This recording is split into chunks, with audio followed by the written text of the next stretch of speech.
Welcome back to your live continuing coverage of InfoComm 2015, the Digital Signage Pavilion on the Digital Signage Stage. This is your live official continuing coverage of InfoComm 2015's Digital Signage Pavilion on BeTerrific. I'm Michael Artsis. Thanks so much for joining us. Join the conversation in our Slack chat, BeTerrific.com/Slack. Put in your email and your name. We'll send you an invite to join and talk to the other Terrifics. You, as the Terrifics, make BeTerrific special. Thank you so much for watching.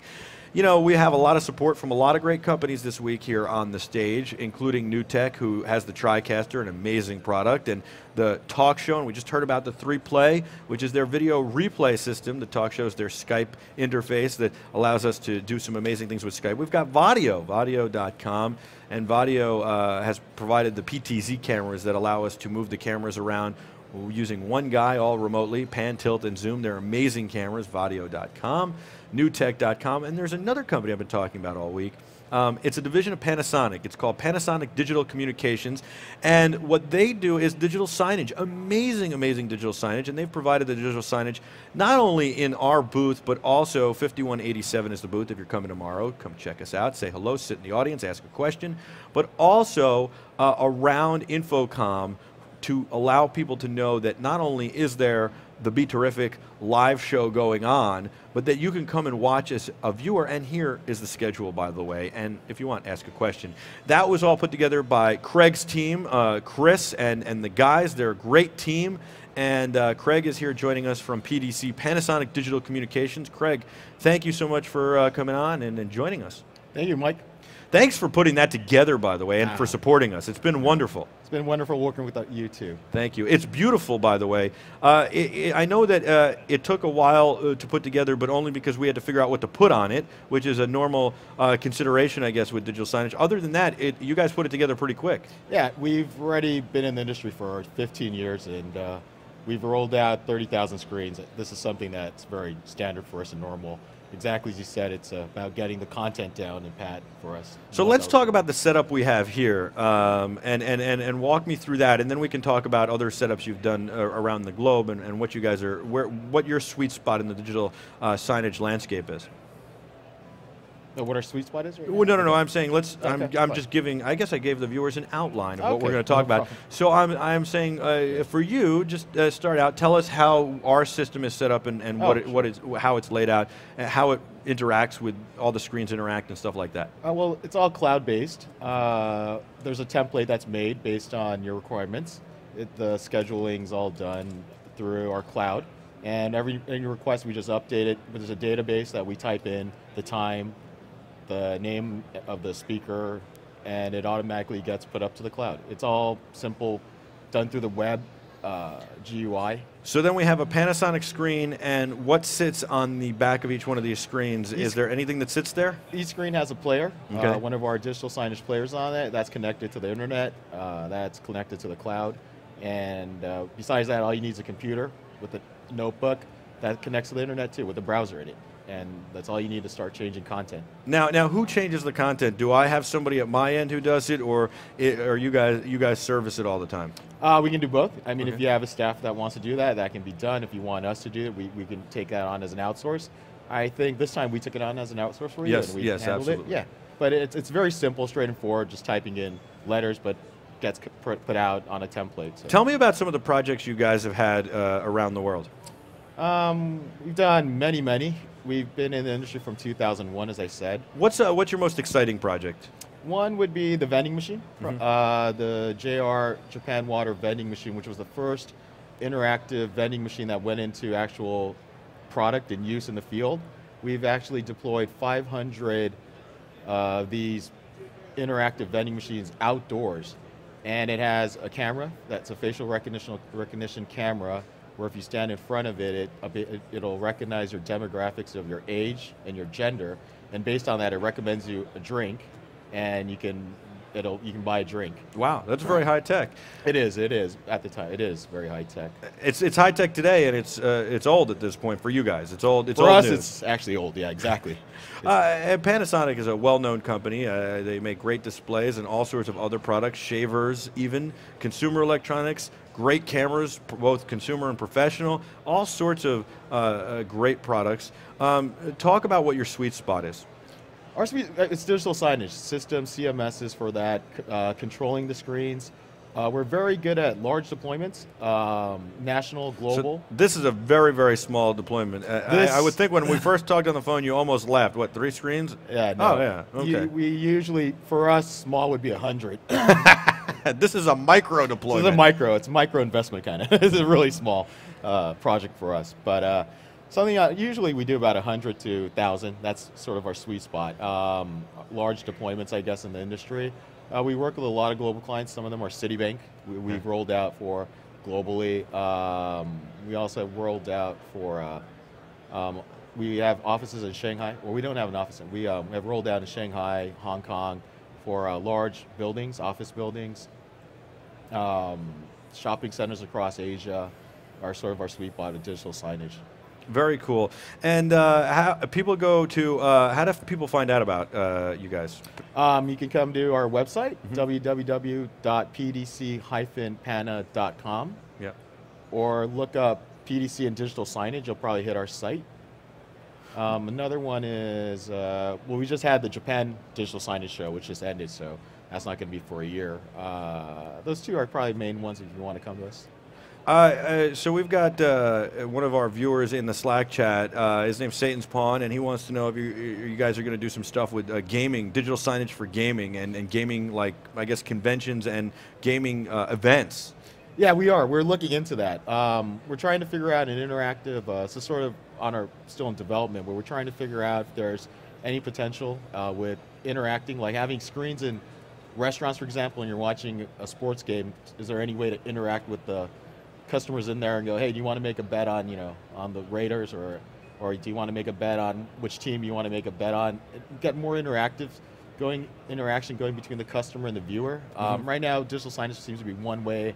There really hasn't been much, going forward on, but we're trying to be creative on that side. And I think that's one of the things here this year is interactivity, talking about RFID tags, talking about all sorts of touch. Is that where you see the future going? That's already passed, maybe. RFID has been done with us in Japan. Interactive touch panels, that's already been done. And the whole thing, everyone has this thing about mobile. I mean, cell phones, smartphones, and digital signage. I'm pretty sure no one has really figured out the link, but I think gaming or interaction, seeing a screen and being able to have your phone on a Wi-Fi perhaps, and being able to interact with what's up there, and making sense in the environment. For example, if it's retail, being able to do something, or if it's in a restaurant, doing something and trying to figure that out. But we are thinking of gaming actually right now. That is a big topic. What do you think is just the future overall for Panasonic Digital Communications? We're expanding right now, going out from Japan to Asia to the US right now. We have we have a lot of experience, 15 years of deployment of over 30,000 screens. We'd like to continue that. Our system's very robust. We're probably one of the most scalable systems in the industry. So going forward, we'd like to penetrate the market and grow. How'd you get involved with digital signage? It didn't exist when I started. I started 15 years ago. I was 26, but back then we called it the electronic sign. And the word digital signage is something new for me. It all starts out in a room with my CEO and I thinking of new business ideas. And I just watched Minority Reports back then with Tom Cruise in it, which is going to be remade. Actually. I heard that. I heard that. I kind of feel like they should leave it alone. I actually covered that movie premiere.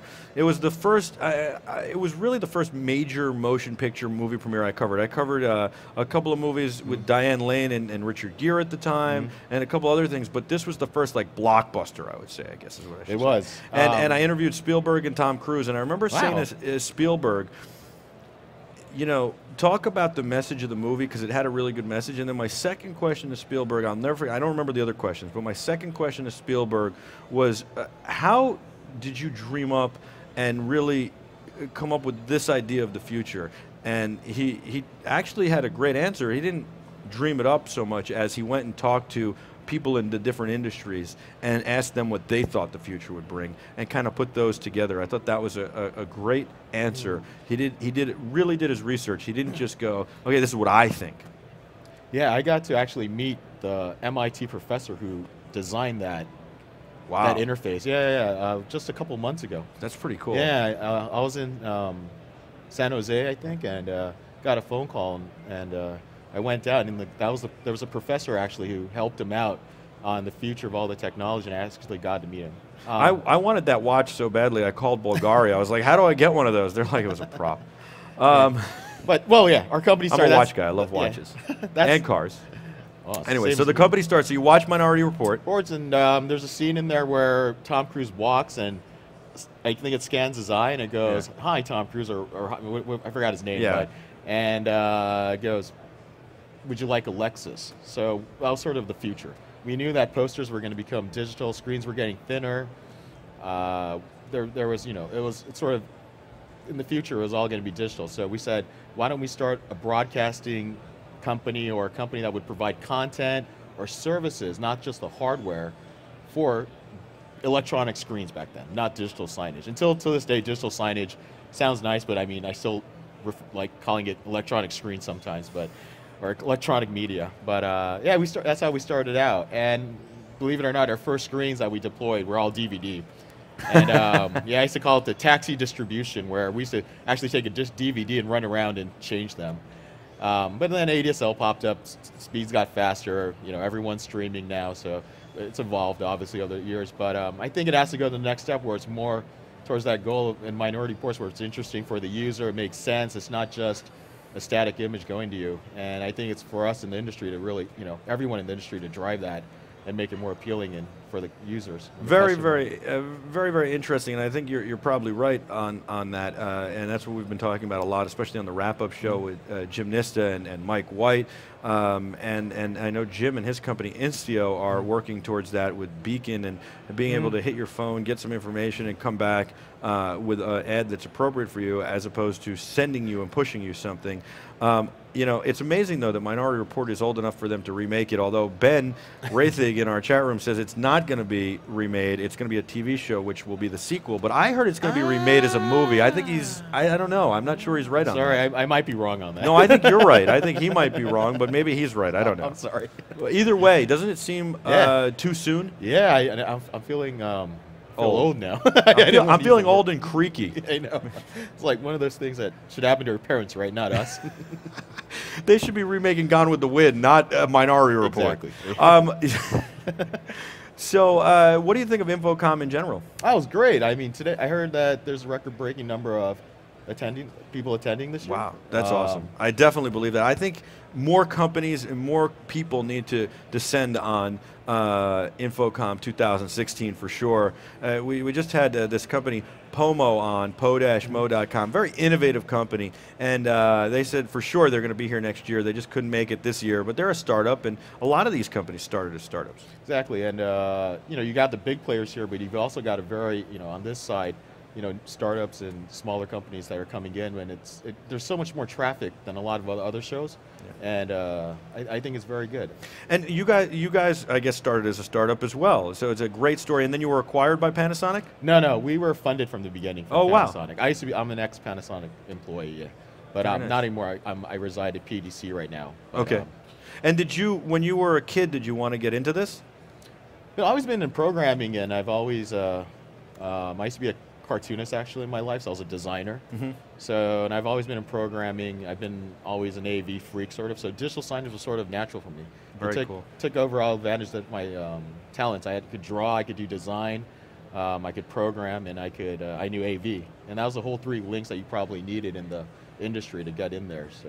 Very cool. Well, Chris confirms what Ben Rathig said in our Slack chat. Chris in our production area, Chris Voncino, he says, it is going to be a TV show, no remake, a sequel. So that's very interesting. Okay. I had to bring it full circle and give the people the right information. I apologize. I apologize, too. I thought Ben was wrong. I'm sorry, Ben. Wow. I questioned what Ben had to say. He's sitting in front of the internet, and I questioned what he had to say. I love what you did with our sign here, and thank you. I hope we do a lot more work together, and I hope that it worked out well for you guys. Certainly, I appreciate it very much. I appreciate the support. It's been wonderful. We still have a whole nother day to go, but thank you. Thank you for supporting this and for seeing the vision of what we're doing here. I see it, and next year, perhaps, I'd like to come back and help you in any way, if possible. We would love that, and we'd like. My vision for the future is to make it bigger and better, and to make this more smooth. As I think it's been pretty great, but to only make it smoother and better. Thank you.